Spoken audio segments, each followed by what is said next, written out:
Seja bem-vindo à segunda parte do Fora do Jogo. Como tinha anunciado, já tenho comigo o chefe da missão portuguesa aos Jogos Olímpicos de Londres, Mário Santos, que é também o presidente da Federação Portuguesa de Canoagem. Mário Santos, gostava que voltasse atrás no tempo e me dissesse com que feeling é que foi para Londres participar nestes Jogos Olímpicos.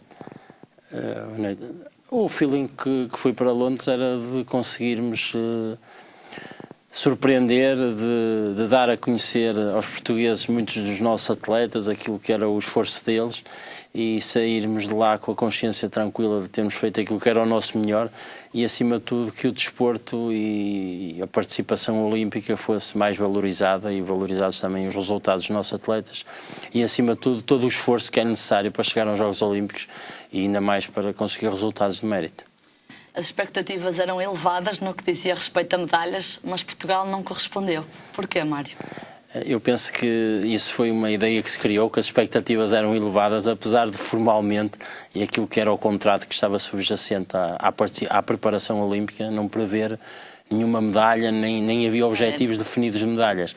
E muitas vezes quando dizem que as expectativas eram altas... Tendo em conta o historial anterior, talvez por causa disso? Sim, embora nós em Portugal temos uma fraca memória para algumas coisas. Temos de ter noção que o máximo que Portugal conseguiu nos Jogos foram 3 medalhas. E o normal, infelizmente, é ser de 0 a 3, mas o normal, a média é 2 medalhas por Jogos. Talvez essa expectativa saia sempre do pressuposto de nós pensarmos que estes milagres são possíveis, e no desporto isso é muito difícil, e muito mais hoje nos Jogos Olímpicos se realizam de 4 em 4 anos, e nos quais as grandes potências mundiais investem e têm, digamos, uma organização vocacionada para isso, e é cada vez mais difícil. E ainda mais com aquilo que nos deparamos agora, de termos países emergentes, não só na própria Europa, com a desagregação do Bloco de Leste, que são o dobro dos países, e todos eles com uma grande história e com uma grande escola. Há países que são autênticas máquinas muito bem aliadas na preparação de atletas para os Jogos Olímpicos, não é? Há países no qual o desporto tem um papel muito importante e só por si faz com que o número de praticantes seja grande. Têm uma grande escola e levam o desporto a sério, principalmente na fase da formação das pessoas, o que faz com que seja muito mais fácil ter mais atletas e ter atletas que tecnicamente são mais desenvolvidos, o que faz com que os talentos sejam mais fáceis de detectar e terem enquadramento técnico para evoluírem. Mário Santos, presumo que por ser presidente da Federação Portuguesa de Canoagem, a medalha conquistada pela dupla Fernando Pimenta e Manuel Silva não o tenha surpreendido. Sendo presidente da Federação de Canoagem, conhecendo os nossos atletas, é óbvio que tínhamos expectativas de medalha. Inclusivamente a formação desta equipa foi uma aposta da Federação de Canoagem que envolveu uma determinação clara que o objetivo era ir aos Jogos ganhar uma medalha, e eles já tinham dado sinais disso. São 2 excelentes atletas, muito competitivos, e que no momento da verdade conseguem, muitas já demonstraram por diversas vezes que conseguem superar, e não foi grande surpresa. Não podemos esquecer que temos vários títulos de campeão da Europa. O Emanuel foi campeão do mundo de júniores, o Fernando Pimenta foi campeão da Europa de júniores, eram campeões da Europa de séniores em K4, todos eles já com finais. Portanto, são atletas de grande nível, mas haviam outros na competição com eles com esse nível e eles conseguiram chegar lá e ganhar. Mário, como é que se viveu no seio da comitiva a ausência de medalhas por parte de Portugal? Alguma inquietação? É óbvio que quando vamos aos Jogos Olímpicos, e isto estamos sempre a falar de alto rendimento, os resultados medem-se em medalhas e finais e semifinais, e todos temos esse objetivo, embora tenhamos noção que não tínhamos muitos atletas com essa expectativa legítima de medalhas, mas tínhamos alguns. Óbvio que temos sempre esse otimismo de conseguir mais e pensarmos que isso é possível, e vivia-se essa ansiedade, embora da minha parte e daquilo que era a equipa que estava a apoiar, aquilo que nós tínhamos determinado desde o início é que não nos cabia a nós, não fomos nós que treinámos os atletas, não fomos nós que os acompanhámos, que os preparámos. Aquilo que nós tínhamos de ter era a cabeça fria e os pés na terra. Mas mesmo assim sentem uma grande responsabilidade pela função que ocupam, ou não? Sentimos e sabemos que os resultados não só trazem alegrias, como criam uma dinâmica de vitória que é importante, e isso é positivo, embora sempre estivemos muito conscientes que era possível regressarmos sem medalhas, porque infelizmente isso já aconteceu. E como muitas vezes não temos noção em Portugal, nos Jogos Olímpicos as medalhas não se compram, nem saem por sorte, são fruto de muito trabalho e de muita organização, e nós temos a esse nível de evoluir mais, mas também temos presente, temos o país que temos e não podemos investir milhões para ganhar medalhas como alguns investem, e temos que investir talvez numa estrutura e numa organização que esses resultados possam surgir com maior naturalidade e não fruto de geração espontânea ou de um conjunto de fatores que em determinada modalidade ou em determinado momento ou com determinados atletas consiga esses resultados. A canoagem, além da medalha, conseguiu excelentes resultados. A canoagem, além da medalha, conseguimos 4 finais olímpicas, tendo em conta que em todo o historial da canoagem já vai aos Jogos Olímpicos desde 1988, também não é assim muito. Convém lembrar que 88 foi quando a Rosa Mota ganhou a medalha, só foi a primeira vez que a canoagem foi aos Jogos. Tínhamos apenas conseguido atingir 2 vezes a final, em 92 com o José Garcia foi 6º e em 2004 com o Emanuel Silva, que foi 7º. Ir aos Jogos, conseguir um 2º lugar, 2 6º e um 8º,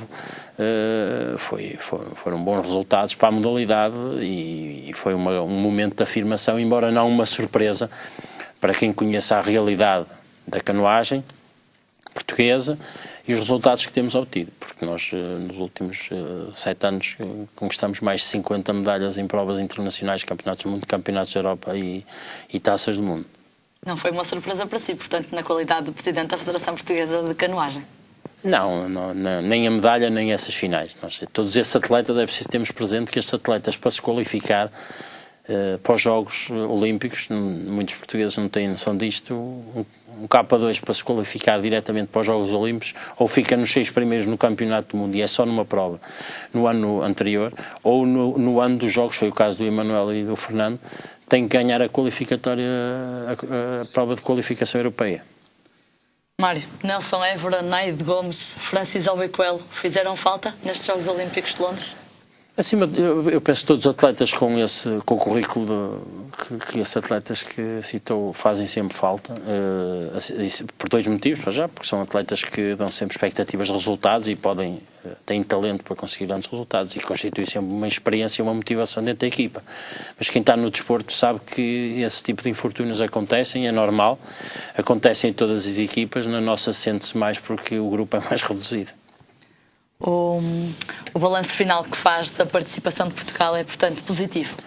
O balanço que eu faço final é positivo, de acordo com aquilo que eram as reais expectativas daquilo que poderiam ser os nossos resultados, considerando os resultados que tinham vindo a ser obtidos até aos Jogos.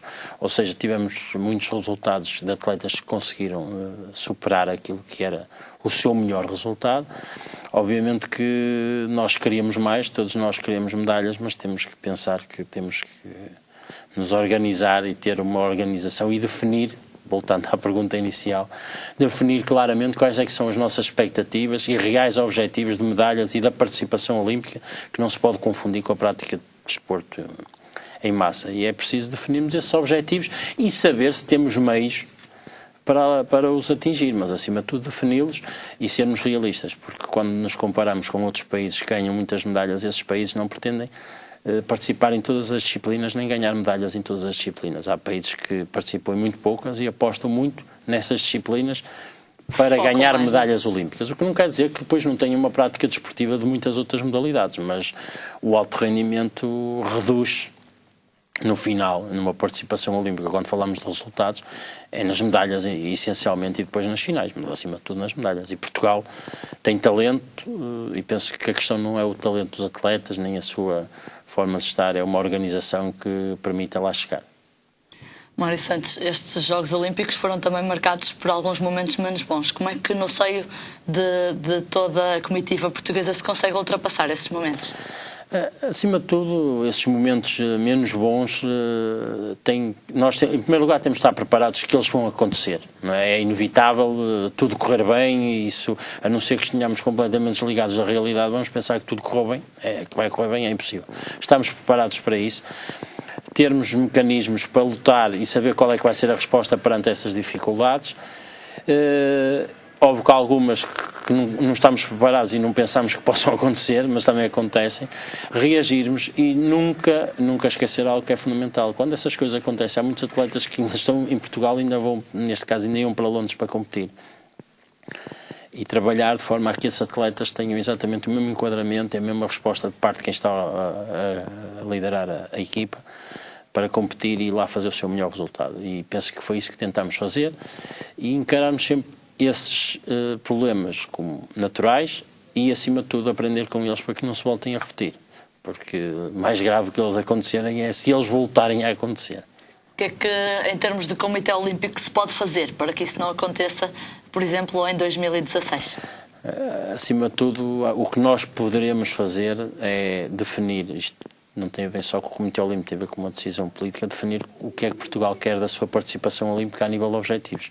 Porque há objetivos de levarmos mais atletas, de levarmos mais modalidades, de aumentarmos o setor feminino, isso estava nos objetivos da nossa participação. Ou se queremos ganhar mais medalhas, ou se queremos que a nossa participação olímpica se reduza a uma participação sem qualquer objetivo desportivo de elite. Se quisermos definido isso, há que criar uma estrutura e uma organização que assim o permita. E não será assim tão impossível, caso contrário seria impossível a canoagem, uma modalidade que há 10 anos estava absolutamente depauperada e sem atletas. Foi a Sydney em 2000 com um atleta convidado, consegui chegar com 6 atletas aos Jogos e fazer 14 pontos ou 12 pontos e 4 finais. Portanto, é possível, os nossos atletas têm capacidade para isso, temos condições técnicas em Portugal com tempo para preparar isso, temos é que definir se queremos que os nossos melhores atletas treinem e se preparem para chegar aos Jogos Olímpicos para ganhar medalhas, e para isso também saber que meios é que temos e se esses meios chegam para todas as modalidades ou se algumas, ou para alguns atletas, se isso compensa esse investimento.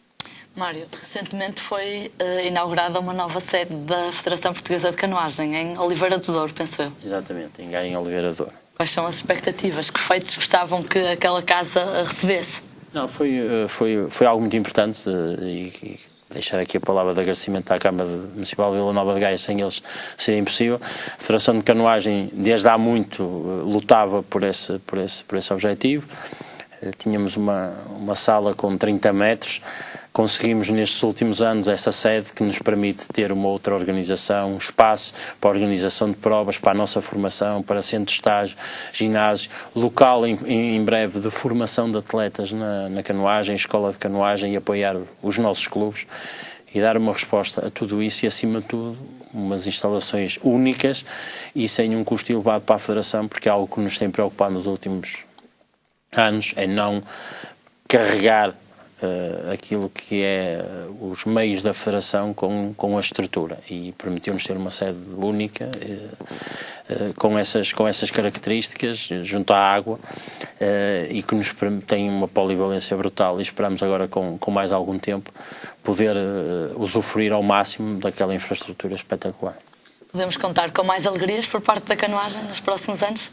Eu penso que, acima de tudo, podemos contar com uma canoagem empenhada.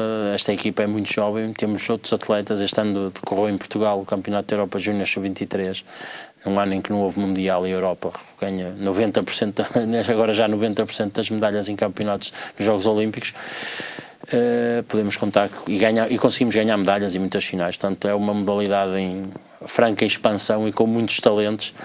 E que temos como objetivo, acima de tudo, no alto rendimento, os resultados internacionais e que os nossos melhores atletas se preparem para representar bem o nosso país. Mário Santos, muito obrigada pela sua presença no Fora de Jogo. Até uma próxima oportunidade. Obrigado, Bel. Apresento-lhe agora a capa de desporto do Jornal Audiência, que estará nas bancas amanhã.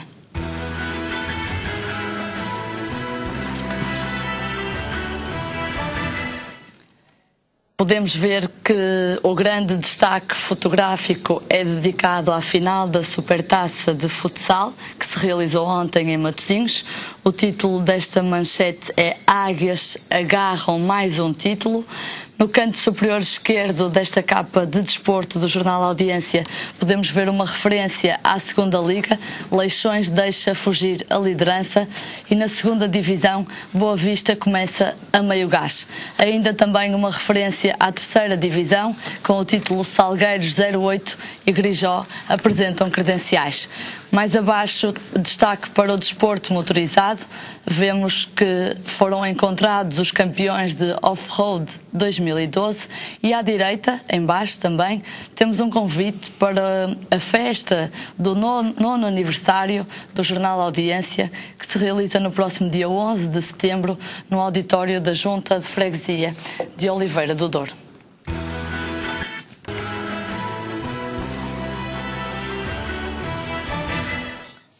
Na reta final deste primeiro Fora do Jogo, vamos agora falar dos campeonatos distritais de futsal.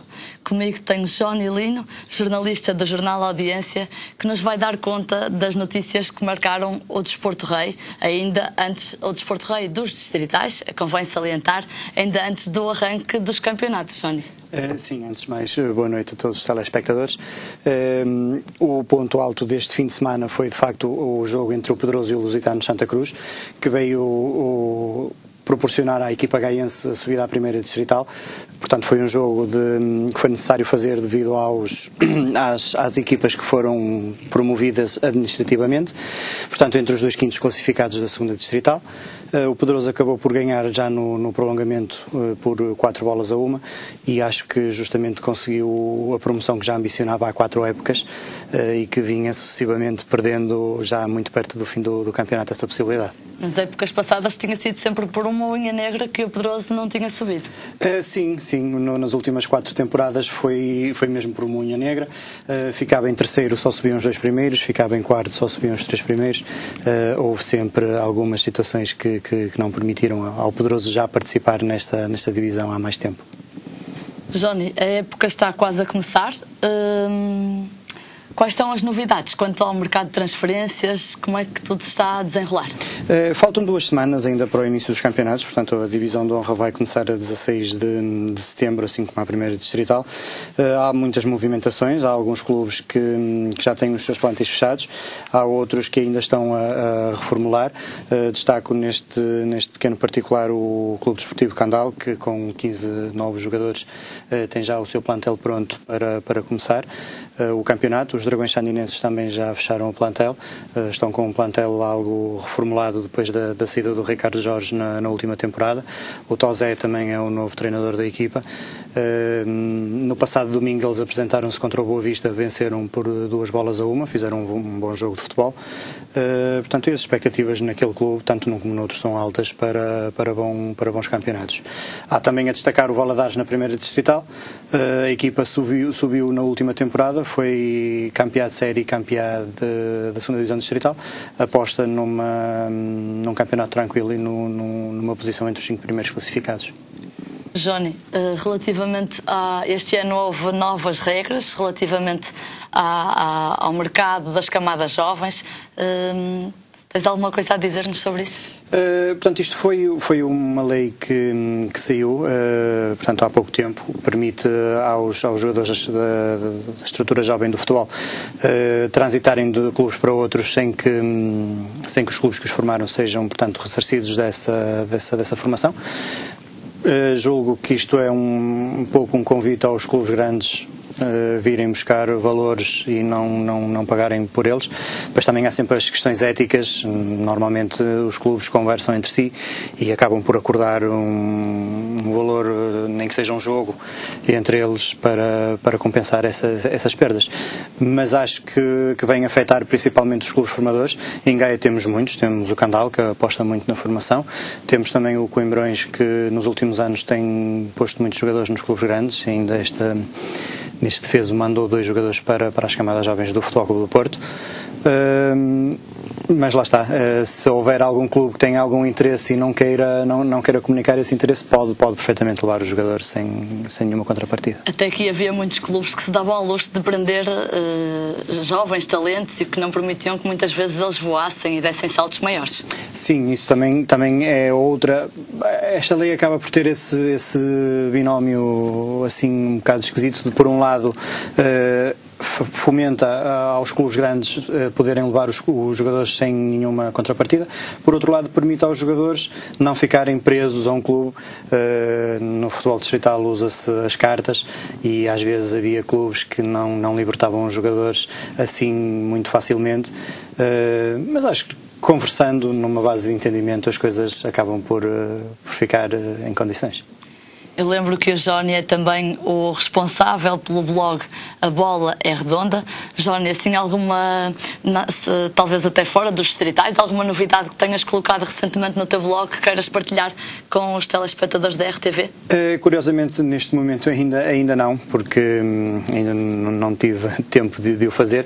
Estás no arranque da época? Exatamente, estamos no arranque da época, mas há sempre a destacar, portanto, os sorteios da Taça de Portugal, ou então, neste momento há também a destacar uma situação muito importante que é a nível de camadas jovens nos campeonatos nacionais de júniores, no caso da segunda divisão.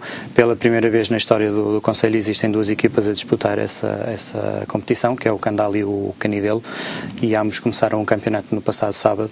O Candal acabou por vencer o Infesta e o Canidelo empatou em São João da Madeira com o São Joanense. As camadas jovens do Candal têm já uma longa tradição também em termos de campeonatos nacionais, já? Tem, os júniores já há largos anos que estão neste escalão. Primeiro na primeira divisão, desceram há cerca de 2 anos à segunda nacional e têm como maior objetivo, isto dito pelo novo responsável das camadas do clube, portanto regressar precisamente ao primeiro escalão e manter o estatuto de clube com melhores condições para a formação no Concelho de Gaia. Entrevistaste recentemente o novo responsável pelas camadas jovens? Sim, é o Jorge Marques. Portanto, ele acedeu ao convite da direção, vai chefiar esse departamento, tem como objetivo colocar as 3 principais camadas novamente nos escalões nacionais, isto porque o ano passado os juvenis desceram aos distritais, portanto também é aposta forte fazê-los regressar ao escalão nacional. E depois também uma situação muito importante é que o plantel sénior do Candal é na sua maioria composto por jogadores precisamente que saem das camadas jovens, e essa é uma aposta que o diretor quer manter. Voltamos ao tempo antigo no Candal, não é? Depois de algum tempo em que se apostaram em voos mais altos? Sim, voltamos ao tempo antigo. A equipa também está na divisão de honra da Associação de Futebol do Porto. Também tem como objetivo, embora não muito declaradamente, subir de divisão, mas andar ali nos lugares cimeiros. Mas sabe-se que o plantel que tem neste momento aspira a essas situações, e uma particularidade muito importante foi ter mantido o técnico, Paulo Gentil, depois de uma época atribulada no ano anterior, onde 3 treinadores colocaram ali a situação um bocadinho caótica no clube. Ficamos por aqui hoje, Johnny. Obrigada. Eu lembro que pode consultar estas e outras notícias no blog de que o Johnny é responsável. A Bola é Redonda. Obrigada e até para a semana, Johnny. Obrigado. E assim se passaram 50 minutos em que falamos da final da Supertaça de Futsal, que se realizou ontem em Matosinhos, e em que o Módicos saiu como vencido. O Benfica ganhou por 5-3. Apresentamos-lhe também as novidades relativamente, aliás, fizemos um balanço relativamente à participação portuguesa nos Jogos Olímpicos de 2012, com o chefe da Missão Olímpica de Portugal naquele evento, e fizemos ainda um comentário da atualidade desportiva com José Cancela Moura, que volta connosco no próximo programa, na próxima segunda-feira, às 10 da noite. Obrigada por me ter feito companhia. Até para a semana, esperamos que continue na companhia da RTV. Até lá.